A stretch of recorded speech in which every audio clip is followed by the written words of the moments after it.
दोस्तों मार्च में banking law amendment bill जो है ये राज्यसभा से पास हो गया। वैसे दिसंबर 2024 में ये लोकसभा से पास हो चुका था। दोस्तों इसमें बैंकिंग के बहुत सारे नियम बदल रहे हैं। इसकी वजह से दोस्तों बैंकिंग से जुड़े हुए 4 एक्ट में परिवर्तन होंगे, अमेंडमेंट होंगे, संशोधन करने पड़ेंगे। RBI act 1934, banking regulation act 1949, state bank of India act 1955 और जिसमें 14 बैंक 1969 में जो सरकारी हुए थे दोस्तों प्राइवेट से, वो वाला act banking company acquisition and transfer of undertaking act 1970 और दोस्तों सेकंड फेज के इनिशियलाइजेशन में 6 बैंक राष्ट्रीयकृत हुए थे दोस्तों, उनका act banking companies acquisition and transfer of undertaking act 1980। इन पांचों एक्ट में संशोधन किए जाएंगे। दोस्तों क्या नियम आए हैं ये जानना जरूरी है।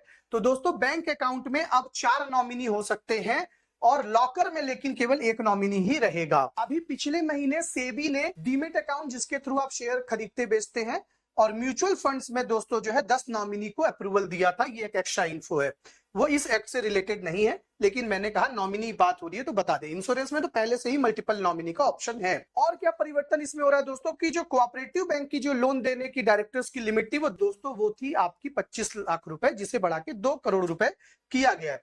दोस्तों सहकारी बैंकों के डायरेक्टर्स का जो टेन्योर है वो 8 साल से बढ़ा के 10 साल किया गया है और जो जिला सहकारी बैंक के जो डायरेक्टर्स होते थे जिसे सेंट्रल कोऑपरेटिव बैंक भी कहते हैं, वो भी स्टेट कोऑपरेटिव बैंक जो उसका एपेक्स चैनल है, सर्वोच्च चैनल है, उसमें भी काम कर सकेंगे। और दोस्तों एक सेंट्रल प्रोसेसिंग सेंटर भी बनाने की यहाँ पे बात कही गई है।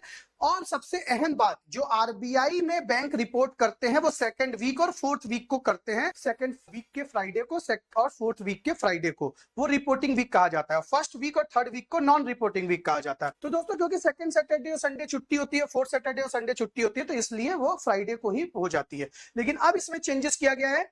अब 15 तारीख को और जो लास्ट डे है उस दिन रिपोर्टिंग होगी, यानी हर 15 दिन पर रिपोर्टिंग करने पड़ेंगे सभी बैंकों को आरबीआई में। इसके ऊपर मैं डिटेल वीडियो भी बनाने वाला हूं दोस्तों, और वो लेकर के मैं आ रहा हूं, तो वो जरूर देखिएगा। वीडियो सेक्शन में अपलोड होगा और अगर वहां से ना मिले तो यहाँ नीचे रिलेटेड वीडियो जो एरो दिख रहा है यहाँ पे उसका लिंक मैं डाल दूंगा। तो दोस्तों ऐसी ही जानकारियों के लिए बैंकिंग बाई आरडब्ल्यूए को सब्सक्राइब करें।